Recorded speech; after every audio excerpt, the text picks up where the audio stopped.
Hello, my name's Alison McMillan. I'm the Commonwealth Chief Nursing and Midwifery Officer. Thank you for joining me today. Shortly, I'll be joined by Megan Varlow, who's the Acting Chief Executive Officer of Cancer Council Australia. Today, we're going to talk about the importance of cancer screening, particularly cervical cancer screening. It's really important in this time of COVID-19 that we continue with all of our cancer screening testing. We have seen a decline in the number of people getting tested through this time, and we know that cancer screening is by far the greatest likelihood of detecting cancer early, being able to do early treatment and management, and therefore saving lives. I'm now going to hand over to Megan. Morning, Alison. How are you going? I'm good, thank you. That's good. So cancer screening really does save lives, and we're here today to talk about the National Cervical Screening Program. We're going to talk a bit about why cervical screening is important, how it works, what's changed, and answer any questions that people might have. So please, if you've got a question, post your question down the bottom, and we'll work through as many as we can this morning. So Alison, we've got a few questions that people have already posted on our different pages. So can you just start us off by telling us about why cervical screening is important? Cervical screening is really important because it certainly saves lives. We know that cervical screening today detects the human papillomavirus, or HPV, which is the common virus that causes most of the cervical cancer we see in women. And so by detecting this virus through the cervical screening test, we can institute early treatment and management and improve the likelihood of survival, and we expect to see a significant increase of about 30% in survival rates in cervical cancer through this program. So that's a big improvement and makes a huge difference because there's not a lot of early warning signs of cervical cancer. So can you tell us a little bit about what's involved in doing a cervical screening test? Yes, I can. So the cervical screening test today, the actual test will be very similar to that people may have experienced before, commonly known as the Pap test or Pap smear. You go and see your GP or health professional. They will go through this test with you. It's now every 5 years. It's a little uncomfortable, but it's a really important preventative measure and early detection of cancer in women.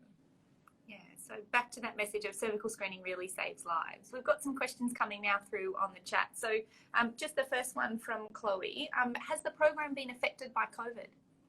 We have, Chloe, thank you. It's a great question. Yes, we have actually seen a downturn in the number of people coming for cancer screening in general, including for cervical screening. And so we're here today to encourage everyone, if you were due a test and you haven't gone and done it, make an appointment with your GP or health professional today and get that test done. Okay, so another question from Mary. How often should I get tested? Okay, the great thing, Mary, now is that because of the developments in this test and the improvements in the test, we now need to have it every 5 years. And so if you're not sure whether you've had the test in the last 5 years, call your GP or call the National Cancer Screening Registry. The number will be in the chat, and they will be able to tell you how recent your test was and tell you whether or not you're due for a test. Okay, so we've just pinned that up, so if you'd like those details, they're in the chat. Another question here from Megan. Good name, Megan. Who needs to get tested? Anybody who has a cervix, who's been sexually active between the ages of 25 and 74 should get this test every 5 years. And that's the period of time we think is the most important for getting this test. So from 25 to 74, have a cervix and have been sexually active. Those are people we're targeting today. Okay, super. And so another question here from Lisa. What are the symptoms of cervical cancer? Thanks, Lisa. One of the really big challenges for women is that sadly, cervical cancer doesn't often have any symptoms. Sometimes women do see changes in their vaginal discharge. They might see some vaginal bleeding, or they may experience some discomfort during sexual activity. And there may be signs, but that's why, because the signs aren't all that common, that this test is so important for women to follow through on and get that test every 5 years, Megan, as we all know. And cervical screening occurs more commonly in women who haven't screened or who are very overdue for their screening. So it's important that we encourage everyone who's 25 to 74 to get screening. Another question that just come back here. What happens if I get a positive test? Okay, thanks, Megan. Yeah, obviously, if you get a notification that you've had a positive test, you're going to be anxious about that. So firstly, let me reassure you that the detection of the HPV virus, that virus is quite common in sexually active people, and so it may be no more than they've got the virus. The laboratory will probably do additional tests on your sample, and you may need to have a further test within another year just to check on where things are at. If you're worried, make an appointment to see a GP or health professional and talk to them about this test. But it is okay to be anxious, but you need to understand that it may just be that the virus has been detected. Again, if you're worried, talk to your GP. Okay, so that's a really important connection for people with their GP or their regular health provider to be able to have that conversation and raise any concerns that they might have. Another question here from Abby. What does the test cost? Okay, so usually the test is done by a GP or health professional, and there may be it may be bulk billed, or there may be an out-of-pocket expense related to this. That varies across different providers. Talk to your GP when you make that appointment and ask them, do they bulk bill or is there a fee? You may choose, you may go to a clinic, a special sexual health clinic, where I understand it is bulk billed and it would be free, but you will need to find one where you live, around where you live. Or you may have a look and see whether you can find a general practice that does offer this as a bulk billed offer. But really importantly, I encourage everyone to get this test done and talk to your GP if it's an issue about cost. Okay, and so the test itself is free, it's just the consultation that sometimes has a cost associated with it. Yes, thank you. So another question from Yamila. Has the program changed since 2018? The program changed on the 1st of December 2017, and it moved to this now testing for the human papillomavirus or HPV, and moved to the 5-year regular program of testing. So yes, it has changed, and it's moved away from what one of us would have known as either pap smear or pap test that we knew before, although the actual sampling process, it would feel the same as it was when you had a pap test. Okay, but the good thing is now it's 5-yearly instead of every 2 years, so that is something to be thankful for. So we've got another question here. What should people do if they have symptoms but they're not due for a cervical test?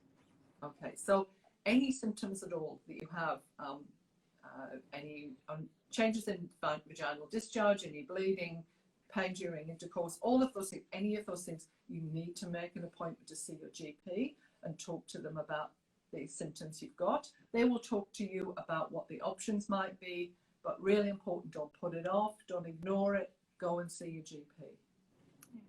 And that's a message for cervical cancer, but also for a lot of other things, is that we don't want people to put it off. GPs are open, they've got lots of COVID safe plans in place, and if something is different or changes and you're a bit concerned about it, then jump out and visit your GP. So another question here from Chloe. How do you know if you're overdue for cervical screening? Okay, so Chloe, you might ring your GP and they should be able to tell you from your records when you last had a test, or you can ring the National Cancer Screening Registry. That number is, as I understand, on the chat, and they will be able to tell you when you had last had your test. And then they'll be able to tell you when you would expect to need to have it done before, if it's been more than 5 years. Then what we're saying is, if it is more than 5 years, make an appointment with your GP today, get it underway, don't put it off. Okay. Yeah, don't put it off. Tick cancer screening off your list. So we've got a comment here from Gail. She says, "Hi ladies, great initiative." Hello Gail, nice to see you. How can I check when my last test was done? Okay, again, the person who have the record is your regular GP. They would have kept the record of that, or the National Cancer Screening Register. The number's on the chat. Ring them; they'll tell you. And as I say, if it's been more than 5 years, make that appointment today. So, question now from Samantha. If I notice any symptoms, should I get tested sooner than 5 yearly? If you're experiencing any of the symptoms I've just mentioned, vaginal bleeding, abnormal discharge, pain during intercourse, or anything you're just worried about, please do make an appointment to see your GP or your regular health professional. They're not normal and you need to get those investigated. Your health professional or GP will then help you understand what will be the next steps, and that will depend to some extent on what sort of symptoms you're having. Again, just like we said, Megan, don't put it off. Tick it off your to-do list, make that appointment. Okay, so we've got one here from Ushi. Why is screening so important?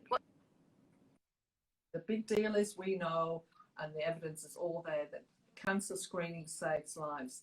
The earlier we can detect cancer, the quicker that we can institute treatment, and the greater likelihood of survival. There are amazing treatments for cancers today. Earlier we get in, the better your chances. Cancer screening saves lives, and that's why we all need to take it really seriously. Yeah. And so the earlier you detect cancer, the more treatments or options that you have available, and the better the survival chances. So it's a really clear message that cancer screening saves lives. So another question here, if I've just had the Gardasil shot, do I still need to screen? And that's from Kate Cates. Yes, Kate, if you fall within that age group, the 25 to 74 age group, you still need to continue to get that regular test every 5 years.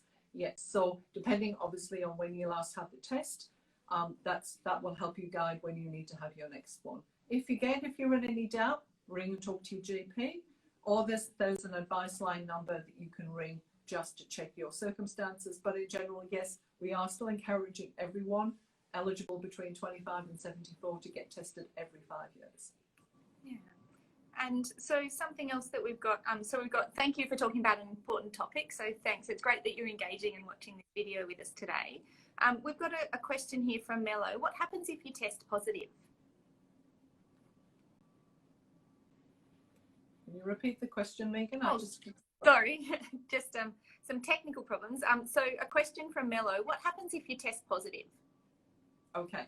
So Mello, if you test positive, then firstly, I realise that might make you a bit worried. So the test may be simply detecting that they've detected the human papillomavirus or HPV.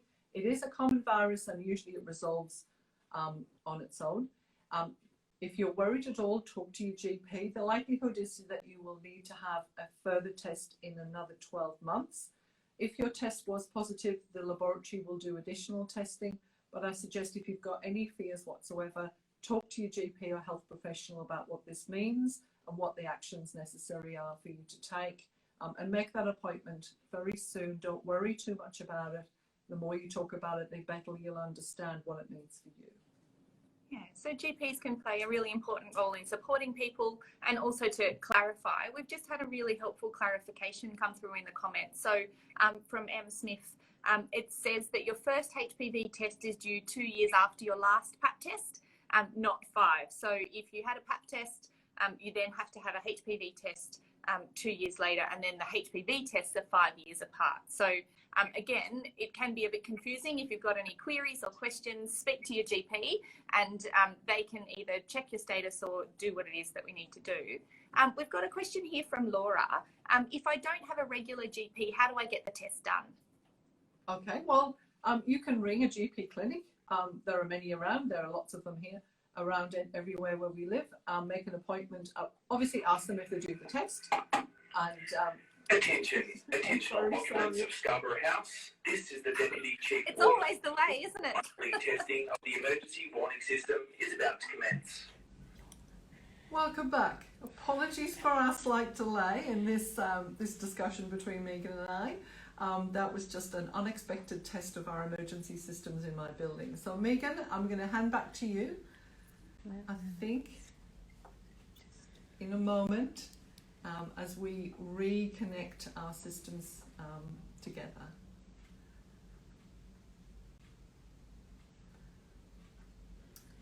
And while we're doing that, I'm just going to remind everyone that cancer screening does save lives, and the importance of not putting off your cancer screening.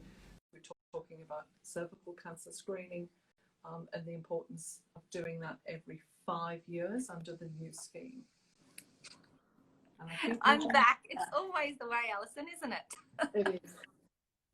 Not very good. So we thought that we might just take this chance to recap some of the really important things that we wanted to make sure that we cover. And so the first one is just that the beginning of why is cervical screening important? Cervical screening is one of our cancer screening programs, and we know that that cancer screening saves lives. The sooner we can detect precancerous or cancerous changes, the better treatment options available, the greater likelihood of survival.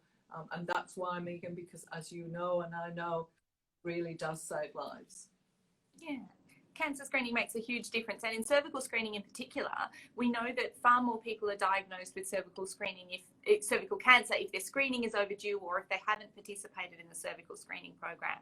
So it is important to make that appointment with your GP or your regular health provider and have a cervical screen done if you're due. So the next one that keeps getting asked is, what is the cervical screening test? Okay, so the cervical screening test now, it changed on the 1st of December 2017. The test now looks for the human papillomavirus, or HPV as it's commonly called, which is a common virus that is known to cause most of the cervical cancers. So it's an early detection program. It's even earlier than seeing the cancerous changes. Although the procedure for collecting the sample is very similar to what we would have experienced in the past through a pap smear or a pap test. Although the test is now different in that it's looking for the virus, Megan. Yeah, so what happens in the lab helps to find changes earlier, but from our experience of having the test, it feels the same. That's right. And so the last one I think that we'll have a look at is who needs to get tested? Okay, so the test is for anyone who has a cervix, who's been sexually active between the ages of 25 and 74. That's the group we're targeting, and the modern test now is every 5 years, so that's 25 to 74. Anyone who has a cervix needs to get that test. Thanks, Megan. Okay, and so one last question before we wrap it up. What should I tell my friends who are too nervous to have a test? Any advice? Yes. Look, the challenge with particularly cervical cancer is, as we know, it doesn't have a lot of symptoms, and only very often when the disease is well advanced. This is so important for all of our women and our well-being. So please get the test. It is a little uncomfortable and it is a little embarrassing, but it's over quickly, and the benefits far outweigh any discomfort. And it really isn't embarrassing. The people who do these tests do lots of them, and it's just normal business for them. So please don't put it off because you're a little embarrassed, and it doesn't really hurt. It's just a few moments of discomfort, but the benefits outweigh any discomfort or embarrassment. Thanks, Yeah, so cancer screening really does save lives. And so if you're due, if you've been invited to participate in the program, or you're not sure, contact your GP and have that conversation and see if cervical screening is something that you need to do now. So Alison, thanks so much for joining us on the live today. It's a great opportunity to talk about cervical screening and remind everyone about the importance of cancer screening. So thanks very much, and we'll leave it there. Thank you. Thanks, Megan.